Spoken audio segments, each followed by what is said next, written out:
Hello दोस्तों, good morning, नमस्कार। स्वागत है आपका फिर से आपके अपने यूट्यूब चैनल सरकारी रास्ता पर। जैसा कि दोस्तों हमारा जो चैप्टर चल रहा था राजस्थान के प्रमुख लोक देवता, उसके हमने जो पॉइंट थे राजस्थान के पंचपीर, उन्हीं पॉइंटों में से हमने राजस्थान के दो पंचपीरों के बारे में चर्चा कर ली। आज हम अपने राजस्थान के तीसरे पंचपीर के बारे में देखते हैं, जिसका नाम है गोगा जी। आज हम गोगा जी के बारे में महत्वपूर्ण पॉइंटों के बारे में देखेंगे। तो दोस्तों, अगर आप इस क्लास में नए आए तो इस क्लास को जरूर लाइक कीजिए, इस चैनल को सब्सक्राइब कर लीजिए और अपने दोस्तों तक जरूर इस वीडियो को शेयर कर दीजिए। तो दोस्तों, बिना देरी किए हुए अपने पॉइंटों को देखते हैं। देखो, गोगा जी के बारे में देखते हैं। गोगा जी का जन्म। गोगा जी का जन्म देखो, गोगा जी का जन्म भाद्रपद कृष्ण नवमी विक्रम संवत 1003 ददेरवा चुरू में हुआ। यानी कि गोगा जी का जन्म भाद्रपद की कृष्ण नवमी को हुआ था, विक्रम संवत 1003 को। और ददेरवा चुरू के अंदर इनका जन्म हुआ था। समझ गए। इनके पिता का नाम जेवर सिंह चौहान था, इनकी माता का नाम बाछल था और इनके गुरु का नाम क्या था? गोरखनाथ। इनके गुरु का क्या नाम था? गोरखनाथ था। इनकी पत्नी का नाम केमल दे, जो कि कोलुमंड फलोदी के शासक बुड्ढो जी की पुत्री थी। यानी कि गोगा जी के पिता का नाम तो जेवर सिंह, माता का नाम बाछल देवी, गुरु का नाम गोरखनाथ और इनकी पत्नी का नाम क्या था? केमल दे, जो कि कहा की थी? कोलुमंड फलोदी के शासक बुड्ढो जी की क्या थी? ये पुत्री थी। समझ गए। इनके पुत्र, गोगा जी के पुत्र का क्या नाम था? इनके पुत्र का नाम था केसरियानाथ, जिसको हम केसरिया कंवर जी कहते हैं। समझ गए। अवतार। देखो दोस्तों, जो गोगा जी है उनको विष्णु का अवतार माना जाता है। किनका अवतार माना जाता है? गोगा जी को विष्णु का अवतार माना जाता है। समझ गए। गीत। गोगा जी के जो गीत होते हैं उन्हें छावली कहते हैं। यानी कि गोगा जी के गीतों को क्या कहते हैं? छावली। समझ गए। गोगा जी की प्रथम शादी उत्तर प्रदेश के सिदिया कजरीवन की पुत्री सुरियल से हुई। यानी कि गोगा जी की जो पहली शादी हुई थी वो उत्तर प्रदेश के शासक सिदिया कजरीवन की पुत्री सुरियल से हुई थी। किससे हुई थी? सुरियल सुरियल से हुई थी। फिर उनकी शादी केमल दे से हुई थी, जो कि फलोदी के शासक बुड्ढो जी की पुत्री थी। समझ गए। जवाहर जवाहर पांड्या व बंजू कोतवाल गोगा जी के सहयोगी थे। जो ये जवाहर पांड्या व बज्जू बज्जू थे, बज्जू कोतवाल थे, ये क्या थे? गोगा जी के सहयोगी थे। समझ गए। अगला पॉइंट है हमारा, गोगा जी की 17वीं पीढ़ी में करम सिंह हुआ, जिसे मुसलमानों ने कायम खां बना दिया, जिसके वंश कायम खां नहीं हुए। दोस्तों, जो गोगा जी महाराज थे, यानी जो गोगा जी जो पंचपीर थे, उनकी पीढ़ी में उनकी 17वीं पीढ़ी में क्या हुआ? करम सिंह नाम का एक व्यक्ति हुआ, जिसने मुसलमानों ने कायम खां बना दिया। यानी उसका धर्म चेंज कर दिया और उसको कायम खां बना दिया, जिससे वंशज कायम खां नहीं हुए। यानी जिसके जो वंशज हुए वो क्या कहलाए? कायम खानी कहलाए। समझ गए। देखो, गोगा जी के उपनाम देखते हैं। गोगा जी के उपनाम। गोगा जी को सांपों के देवता, गोगा पीर, जहां पीर, गोरक्षक देवता व जिंदा पीर कहते हैं। गोगा जी को सांपों के देवता, गोगा पीर, जहां पीर, गोरक्षक देवता व जिंदा पीर कहते हैं। समझ गए। इनका मंदिर खेजड़ी वृक्ष के नीचे होता है, जिसे मेड़ी कहते हैं। इंपॉर्टेंट है दोस्तों, मेड़ी। यानी गोगा जी का जो मंदिर होता है वो खेजड़ी वृक्ष के नीचे होता है, जिसको क्या कहते हैं? मेड़ी कहते हैं। इनकी ध्वजा सफ़ेद रंग की होती है, सर्प इनका प्रतीक है। इनकी ध्वजा कैसी होती है? सफ़ेद रंग की इनकी ध्वजा होती है और इनका जो प्रतीक होता है वो सर्प होता है, यानी सांप होता है। समझ गए। इनके जागरण में डेरू व माठ वाद्य यंत्रों का प्रयोग किया जाता है। यानी कि गोगा जी के जागरण के समय डेरू व माठ वाद्य यंत्रों का क्या करते हैं? प्रयोग किया जाता है। समझ गए। किसान हल किसान व हल के गोगा रखड़ी बांधी जाती है। यानी कि जो किसान अपने खेत में हल चलाते हैं, हल जोतते हैं, उस समय किसान और हल, यानी किसान और हल के ऊपर क्या?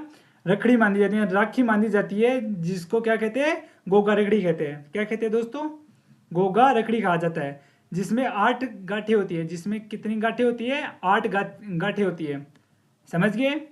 गोगा जी की घोड़ी। देखो, गोगा जी की घोड़ी नीली थी, जिसे गोगा बापा कहते हैं। गोगा जी की घोड़ी कैसी थी? गोगा जी की घोड़ी नीली थी, समझ गए? जिसको क्या कहते थे? गोगा बापा कहते थे, समझ गए? इनका मेला भाद्रपद कृष्ण नवमी, गोगा नवमी को इनका मेला बढ़ता है, यानी कि भादवा की कृष्ण नवमी को। कब बढ़ता है? भाद्रपद की कृष्ण नवमी को गोगा जी, यानी गोगा यानी भाद्रपद कृष्ण नवमी, गोगा नवमी को इनको क्या बढ़ता है? मेला बढ़ता है, समझ गए दोस्तों? अगला पॉइंट देख के हमारा कि मोहम्मद गजनवी ने गोगा जी को जिंदा पीर जहांगीर नाम दिया। देखो, मोहम्मद गजनवी ने गोगा जी को जिंदा पीर जहांगीर पीर नाम दिया। ये नाम किस प्रकार दिया दोस्तों, मैं बताता हूँ। देखो, कुछ इतिहासकारों में ऐसा लिखा गया है कि गोगा जी के जो मौसेरे भाई थे, अर्जुन व सर्जन, समझ गए? गोगा जी के जो मौसेरे भाई थे अर्जन व सर्जन, उन्होंने गायों को इकट्ठा करके जो ये मोहम्मद गजनवी था उसको दे दिया। इन गायों की रक्षा करते हुए गोगा जी शहीद हो गए। इन गायों की क्या रक्षा करते हुए गोगा जी शहीद हो गए। तब मोहम्मद गजनवी ने गोगा जी को जिंदा पीर व जहां पीर का नाम दिया था, समझ गए दोस्तों? तो देखते हैं इनके मंदिर के बारे में देखते हैं। गोगा मेडी नोर हनुमानगढ़, यानी कि गोगा मेडी नोर हनुमानगढ़ में इनका मंदिर बना हुआ है। एक मंदिर इनका चूरू ददेरवा चूरू के अंदर बना हुआ है। ये किस प्रकार से मंदिर बने हुए हैं उनके बारे में देखते हैं। तो जो गोगामेड़ी नौर हनुमानगढ़ में इनका मंदिर है, उसकी बनावट मस्जिद नुमा है। उसकी बनावट किस प्रकार है दोस्तों? मस्जिद नुमा, इस प्रकार से है। इस प्रकार से उनका मंदिर बना हुआ है, मस्जिद नुमा, समझ गए? जिसका प्रारंभिक निर्माण फिरोज शाह तुगलक ने कायम खानी सैनिकों के कहने पर करवाया। किसने करवाया? फिरोज शाह तुगलक ने कायम खानी सैनिकों के कहने पर करवाया था, समझ गए? और इस मंदिर का आधुनिक रूप बीकानेर शासक गंगा सिंह ने दिया। इंपॉर्टेंट है, गोगा जी का जो नौर के अंदर मंदिर है उसका आधुनिक रूप तो गंगा सिंह ने दिया, और इसका जो प्रारंभिक निर्माण है वो फिरोज शाह तुगलक ने करवाया, समझ गए दोस्तों? कोई डाउट? अगला पॉइंट देखते हैं दोस्तों हमारा। देखो, इस मंदिर के आगे बिस्मिल्लाह शब्द लिखा है, यानी कि दोस्तों जो नौर हनुमानगढ़ के अंदर मंदिर बना हुआ है उस मंदिर के सामने बिस्मिल्लाह शब्द लिखा हुआ है। गोगामेड़ी में भाद्रपद माह में पशु मेला बढ़ता है, यानी कि गोगामेड़ी जो हनुमानगढ़ में मंदिर बना हुआ है वहाँ पर भाद्रपद जो माह भाद्रपद होता है, वहाँ पर भाद्रपद के समय वहाँ पर मेला लगता है, पशु मेला बढ़ता है, जिसे ऊँट व हरियाणवी गायों का सर्वाधिक विक्रय होता है। वेरी वेरी इंपॉर्टेंट है दोस्तों कि जो राजस्थान के लोक देवता गोगा जी है, उनका जो गोगामेड़ी के अंदर जो मेला बढ़ता है भाद्रपद को, पशु मेला बढ़ता है, उस मेले में ऊँट व हरियाणवी जो गायें होती है उनका क्या होता है? सर्वाधिक क्रय विक्रय, यानी कि उनको लेन देन, यानी उनका क्रय विक्रय होता है। सर्वाधिक किस लोक देवता के मेले में ऊँट व हरियाणी गायों का क्रय विक्रय होता है? तो वो है गोगा जी के मेले के अंदर, गोगा जी के पशु मेले के अंदर, समझ गए? अगला है, गोगामेड़ी में गोगा जी के मंदिर में 1 महीने पुजारी हिंदू होता है तथा 11 महीने कायम खानी मुसलमान पूजा करते हैं। देखो दोस्तों, जो गोगामेड़ी हनुमानगढ़ के अंदर जो गोगा जी का मंदिर बना हुआ है वहाँ पर 1 महीने हिंदू पुजारी करता है, यानी 1 महीने वहाँ पर जो हिंदू धर्म के जो पुजारी होते हैं वो पूजा करते हैं। वह 11 महीने कायम खानी मुसलमान पूजा करते हैं।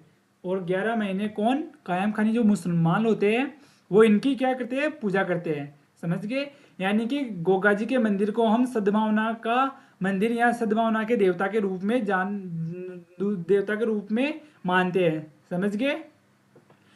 अगला पॉइंट है, गोगा जी के वंशज करम सिंह, कायम सिंह या कायम खां, यानी गोगा जी के जो वंशज थे 17वें पीढ़ी के अनुसार जो इनके वंशज थे उनका नाम करम सिंह या कायम खां था, जो मुसलमान बनाया गया, यानी कि करम सिंह को मुसलमानों ने कायम खां बना दिया, जो कि कायम खानी मुसलमान कहलाए। यानी कि जो करम सिंह थे गोगा जी के वंशज में करम सिंह जी थे जो हिंदू धर्म के थे, परंतु मुसलमानों ने उन्हें कायम खानी मुसलमान बना दिया, जिसके आगे चलकर उनके वंशज क्या कहलाए? कायम खानी मुसलमान कहलाए, जो कि गोगामेड़ी के अंदर वहाँ पर 11 महीने उनकी पूजा करते हैं, समझ गए? अगला पॉइंट है जानकवी रचित कायम खा रासों में गोगाजी व मोहम्मद गजनवी के युद्ध का वर्णन है। आपको दोस्तों मैंने बताया जो मोहम्मद गजनवी था उनसे गायों की रक्षा करते हुए गोगाजी की मृत्यु हो गई थी। और ये जो वर्णन है वो जानकवी रचित कायम खा रासो, जानकवी रचित कायम खा रासों में वर्णित है। यानी जो जानकवी कवि है उनकी रचित जो कायम खा रासो जो ग्रंथ है, कायम खा रासो जो ग्रंथ है उसके अंदर गोगाजी व मोहम्मद गजनवी के जो युद्ध का वर्णन है वो लिखा हुआ है। समझ गए। अगला पॉइंट है गोगाजी, अगला पॉइंट है गोगाजी के पुत्र सामंत सिंह चौहान ने मोहम्मद गजनवी की सेना को अनेक बार हराया जिस कारण उन्हें गोगाजी की आत्मा कहते हैं। वेरी इंपॉर्टेंट दोस्तों, गोगाजी की आत्मा किसे कहते हैं, ये प्रश्न पूछा गया है बीएसटीसी के अंदर कि गोगाजी की आत्मा किसे कहते हैं। तो गोगाजी का जो पुत्र है सामंत सिंह चौहान उसको गोगाजी की आत्मा कहते हैं क्योंकि उसने मोहम्मद गजनवी की सेना को कई बार हराया जिस कारण से उसे गोगाजी की आत्मा कहा जाता है। समझ गए। गोगाजी के लिए गाँव गाँव खेजड़ी गाँव गाँव गोगा की कहावत प्रसिद्ध है। इंपॉर्टेंट है दोस्तों, किस लोक देवता के बारे में कहा जाता है कि गाँव गाँव खेजड़ी गाँव गाँव गोगो, यानी कि गाँव गाँव खेजड़ी और गाँव गाँव गोगो किस देवता का प्रसिद्ध कहावत है। तो ये गोगाजी की प्रसिद्ध कहावत है कि हमारे गाँव में कहा जाता है कि गाँव गाँव खेजड़ी व गाँव गाँव गोगा, यानी कि जहाँ पर भी खेजड़ी वृक्ष होता है वहाँ पर माना जाता है वो गोगाजी का धाम माना जाता है। समझिए, यानी कि ये कहावत किससे जुड़ी हुई है, ये हमारे गोगाजी से जुड़ी हुई है। समझ गए दोस्तों। अब हम गोगाजी के अन्य मंदिरों के बारे में देखते हैं। गोगाजी के जो अन्य मंदिर बने हुए राजस्थान में उनके बारे में देखते हैं। तो देखो गोगामेड़ी नौर हनुमानगढ़, गोगाजी का जो पहला मंदिर है वो गोगामेड़ी नौर हनुमानगढ़ के अंदर है। इनका जन्म तो चूरू ददेरवा में हुआ था और इनका मंदिर कहाँ पर बना हुआ है, गोगामेड़ी नौर हनुमानगढ़ में। मोहम्मद गजनवी के साथ लड़ते हुए गोगाजी का धड़ यहाँ गिरा जिस कारण इसे धुमेड़ी कहते हैं। यानी कि मोहम्मद गजनवी से साथ ये जो गोगाजी लड़ रहे थे उस समय इनका धड़ कट गया था जिस कारण इनका धड़ तो कहाँ पर गिरा, गोगामेड़ी हनुमानगढ़ में गिरा, जिसे क्या कहते हैं, गोगामेड़ी कहते हैं। धड़ कहाँ पर गिरा, गोगामेड़ी में गिरा था। समझ गए। और इनका जो गर्दन है, शीश है, जिसे शीश मेड़ी कहते हैं, इसको धमेड़ी धुमेड़ी कहते हैं, जिसे क्या कहते हैं, धमेड़ी, जिसे क्या कहते हैं, धमेड़ी कहते हैं। यानी कि गोगाजी का जो धड़ था वो तो गोगामेड़ी नौर हनुमानगढ़ के अंदर गिरा जिसे क्या कहते हैं, धुमेड़ी कहते हैं। और इनका जो सिर था वो ददेरवा राजनगढ़ चूरू के अंदर गिरा जिसको क्या कहते हैं, शीश, जिसे शीश मेड़ी कहते हैं। आपको दोस्तों कंफ्यूज हो सकता है तो आप इस प्रकार याद रखिए कि जो गोगाजी का जन्म हुआ था, है ना, जो गोगाजी का जन्म हुआ वो कहाँ पर हुआ, वो हुआ था हमारे चूरू के अंदर। यहाँ उनका जन्म कहाँ पर हुआ, चूरू के अंदर। जो चूरू के अंदर उनका क्या है, शीश है, उनका क्या है, शीश, यानी कि वहाँ पर इनके शीश की पूजा की जाती है। और जो गोगामेड़ी नौर हनुमानगढ़ है वहाँ पर इनकी धड़ की पूजा की जाती है। समझ गए। और अगला जो मंदिर है उनका वो है सांचौर। कहाँ पर बना हुआ है, सांचौर बना हुआ है। यहाँ गोगाजी की ओल्डी या झोपड़ी स्थित है। यहाँ पर गोगाजी की क्या ओल्डी या झोपड़ी स्थित है, यानी कि गोगाजी की ओल्डी व झोपड़ी कहाँ पर स्थित है, सांचौर में स्थित है। समझ गए। इस मंदिर का निर्माण फिलेरियो की ढाणी के राजा राम कुमार ने करवाया। यानी कि जो सांचौर के अंदर गोगाजी की ओल्डी की जो झोपड़ी स्थित है उसका निर्माण जो फिलेरियो की ढाणी के जो राजा राम कुमार थे उन्होंने इस मंदिर का निर्माण करवाया। समझ गए दोस्तों। तो इस प्रकार ये राजस्थान के जो गोगाजी है उनके वेरी इंपॉर्टेंट कुछ पॉइंट रहे। इन्हीं पॉइंटों में से बार बार प्रश्न पूछे जाते हैं। आपको कुछ डाउट हो तो आप मुझको कमेंट बॉक्स में बताना। हमारे जो अगले लोक देवता रहने वाले हैं उनके नाम है दोस्तों मियाजी मांगलिया। उनका क्या नाम है, मियाजी मांगलिया। तो देखते हैं मियाजी मांगलिया के बारे में। तो देखो इनका जो जन्म है, इनका जन्म है वो 14वीं सदी में भाद्रपद कृष्ण अष्टमी, 14वीं सदी में हुआ था भाद्रपद कृष्ण अष्टमी को, यानी जन्माष्टमी के समय इनका जन्म हुआ था। और वो भी तामपू गाँव, कहाँ पर हुआ इनका जन्म, तामपू गाँव ओसिया जोधपुर ग्रामीण में इनका जन्म हुआ था। यानी कि मियाजी मांगलिया का जन्म 14वीं सदी में भाद्रपद कृष्ण अष्टमी यानी कि जन्माष्टमी को तापू गाँव ओसिया जोधपुर ग्रामीण में इनका जन्म हुआ था। इनके पिता का नाम गोपाल राव सांखला था। इनके पिता का नाम क्या था? गोपाल राव सांखला था। इनकी माता का नाम मायरदे था। इनकी माता का क्या नाम था? मायरदे था।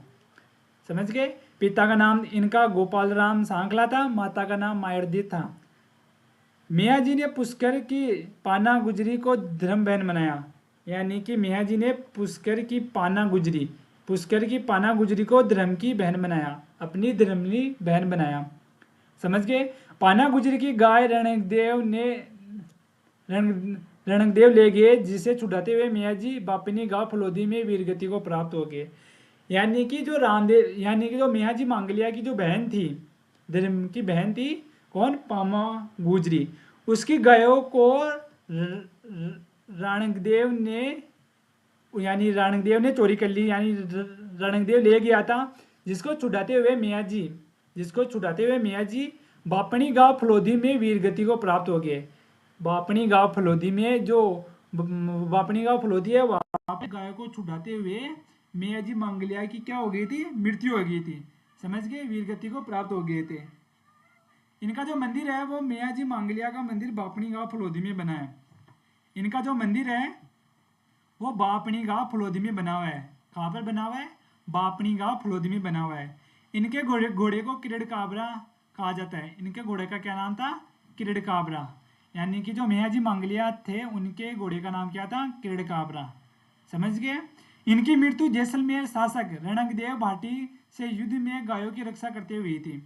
इनकी मृत्यु है ना, वो जैसलमेर के शासक रणकदेव से युद्ध में गायों की रक्षा करते हुए हुई थी। यानी कि इनकी जो मृत्यु हुई थी वो रणकदेव से गायों की रक्षा करते हुए बापनी गांव फलोदी में इनकी मृत्यु हो गई थी। समझ गए? मांगलिया वंश के भोपे पुत्र गोद लेकर वंश बढ़ाते हैं। दोस्तों इंपॉर्टेंट है, ये पूछ सकता है आपको कि किस वंश के लोग अपने वंश को गोद लेकर बढ़ाते हैं। यानी कि तो मांगलिया वंश के भोपे पुत्र गोद लेकर अपना वंश बढ़ाते हैं। यानी कि जो मांगलिया गोत्र के जो भोपे होते हैं वो अपना वंश पुत्र को गोद लेकर बढ़ाते हैं। समझ गए दोस्तों? यानी कि इस प्रकार ये मियाँ जी मांगलिया के कुछ मोस्ट इंपॉर्टेंट नोट्स है, जो कि आपको टेलीग्राम पर मिल जाएंगे। आप टेलीग्राम ज्वाइन कर लेना। तो दोस्तों हमारे जो अगले लोक देवता रहने वाले हैं उनका नाम है रामदेव जी। क्या नाम है उनका? रामदेव जी। हम रामदेव जी के बारे में देखते हैं। तो पहला पॉइंट है रामदेव जी का जन्म। रामदेव जी के जन्म के बारे में देखते हैं। देखो, इनका जन्म उडकासमेर शिव तहसील बाड़मेर में 1409। कब? 1409 विक्रम संवत 1352। यानी कि जन्म 1409 में विक्रम संवत 1352 में भाद्रपद शुक्ल द्वितीया को बाबेरी बीज को हुआ था। यानी कि रामदेव जी का जन्म उडुकासमेरी शिव तहसील बाड़मेर में हुआ था, जो कि 1409 ईस्वी में विक्रम संवत 1352 चल रहा था। उस समय उनका जन्म भाद्रपद शुक्ल द्वितीया को हुआ था। उसको क्या कहते हैं? उसको बाबेरी बीज कहा जाता है। समझ गए? इनके पिता का नाम अजमल तनवर, माता का नाम मेणा दे और इनकी पत्नी का नाम क्या था? निहाल दे या नेतल दे, जो कि अमरकोट के दलेल सिंह की क्या थी? पुत्री थी। समझ गए? इनकी बहन का नाम था सुगना व लाछा। इनकी बहन का क्या नाम था? सुगना व लाछा था। और इनकी एक धर्म की बहन थी, उसका नाम क्या था? डालीबाई था। इनकी एक धर्म की बहन थी, उसका क्या नाम था? डालीबाई था। इनके गुरु का नाम बालीनाथ था। इनके गुरु का क्या नाम था? बालीनाथ था।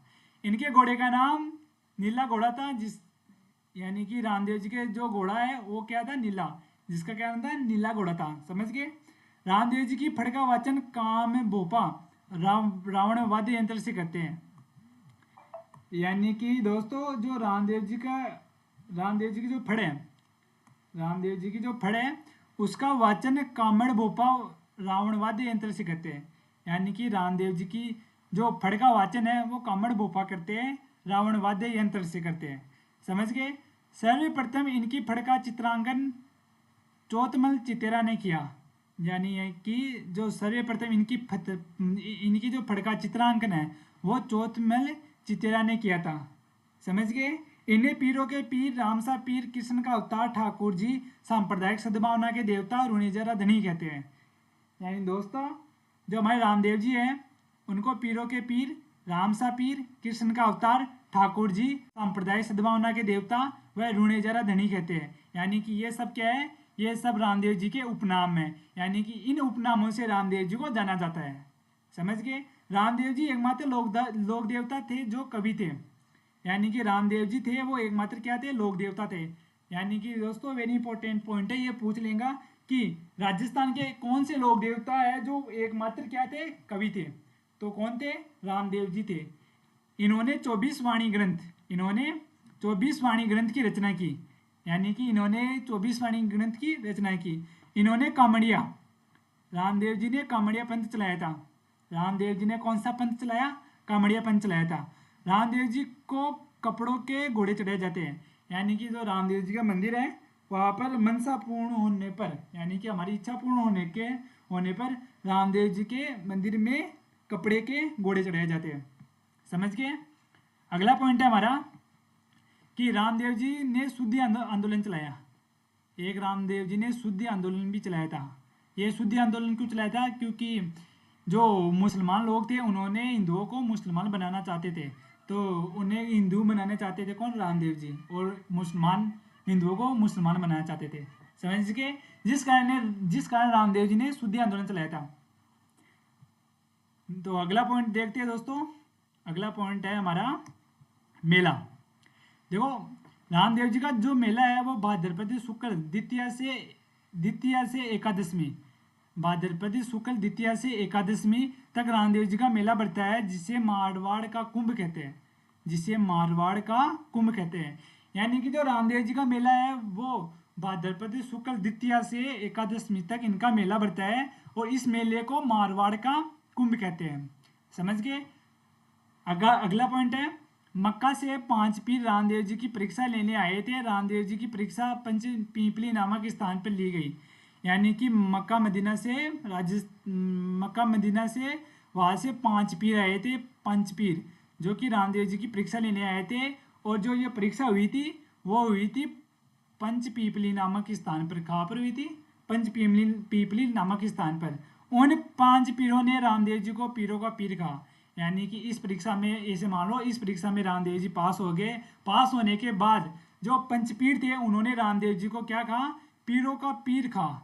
सबसे इंपॉर्टेंट नाम है दोस्तों कि पीरों का पीर रामदेव जी को उपाधि, या ये पीरों का पीर नाम किसने दिया, तो जो मक्का से 5 पीर आए थे उन्होंने रामदेव जी को पीरों का पीर कहा। समझ गए। अगला पॉइंट है, रत्ना राय का लक्की बंजारा हरजी भाटी रामदेव जी के सेवक व सहयोगी थे। यानी कि जो रतन राय का लक्की बंजारा वो और हरजी भाटी थे, वो क्या थे, रामदेव जी के सेवक व सहयोगी थे। समझ गए। लोक देवताओं में रामदेव जी का गीत सबसे लंबा है। दोस्तों ये भी इंपॉर्टेंट है कि लोक देवताओं में किसका गीत सबसे लंबा है, तो ये रामदेव जी का गीत सबसे लंबा गीत है, 58 मिनट का है। समझ गए। और दोस्तों आप मुझको कमेंट बॉक्स में ये बताओ कि राजस्थान की कौन सी लोक देवी का गीत सबसे लंबा है, आप मुझको कमेंट बॉक्स में बताना। अगला पॉइंट है भाद्रपद शुक्ल एकादशमी। दोस्तों यहाँ पर भाद्रपद है, भाद्रपद शुक्ल एकादशमी विक्रम संवत 1515 1458 ईस्वी को रामदेव जी ने रुणेजा में राम सरोवर तालाब के किनारे जीवित समाधि ली। दोस्तों इंपॉर्टेंट है, यानी कि भाद्रपद शुक्ल एकादशमी को रामदेव जी ने रुणेजा के समीप राम सरोवर तालाब में, कहाँ पर, राम सरोवर तालाब में जीवित क्या ले ली, समाधि ले ली। समझ गए। तो इस प्रकार रामदेव जी ने भाद्रपद शुक्ल एकादशमी को राम सरोवर तालाब के किनारे समाधि ले ली थी, जीवित समाधि। अब हम रामदेव जी के अन्य मंदिरों के बारे में देखते हैं। तो देखो रुणेजा पोखरण में, यानी कि रुणेजा पोखरण में जैसलमेर में आधुनिक मंदिर का निर्माण गंगा सिंह ने करवाया 1931 ईस्वी में। यानी कि रामदेव जी का जो मेन मंदिर है वो रुणेजा पोखरण के अंदर है, जिसका निर्माण गंगा सिंह ने करवाया 1931 ईस्वी के अंदर। समझ गए। अगला मंदिर इनका खुंडियास परबसर डीडवाना में है। इसे राजस्थान का छोटा या मिनी रामदेवरा कहते हैं। अगला मंदिर इनका कहाँ पर है, खुंडियास है। खुंडियास कहाँ पर, परबसर डीडवाना के अंदर, जिसे राजस्थान का क्या कहते हैं, इसे राजस्थान का छोटा या मिनी रामदेवरा कहा जाता है। अगला इनका मंदिर है बराठिया, बराठिया रायपुर खेड़तल। इसे छोटा रुणेजा कहा जाता है। इसको क्या कहते हैं, छोटा रुणेजा कहा जाता है। अगला मंदिर इनका मसूरिया जोधपुर के अंदर है। अगला इनका हल्दिया अलवर के अंदर है। और कोटड़ा शिव बाड़मेर में भी इनका मंदिर बना हुआ है। समझ गए। अगला पॉइंट है छोटा रामदेवरा। इनका जो छोटा रामदेवरा है वो गुजरात के अंदर है। कहाँ पर है, गुजरात के अंदर इनका मंदिर बना हुआ है। अदरशिला मंदिर जोधपुर, और एक मंदिर कहाँ पर इनका, अदरशिला जोधपुर के अंदर इनके मंदिर बने हुए हैं। इस प्रकार इनके ये 3 4 5 मंदिर बने हुए हैं। ये राजस्थान के अन्य जो मंदिर थे वो थे रामदेव जी के। अगला पॉइंट है दोस्तों, देखो नेजा। नेजा क्या होती है, नेजा,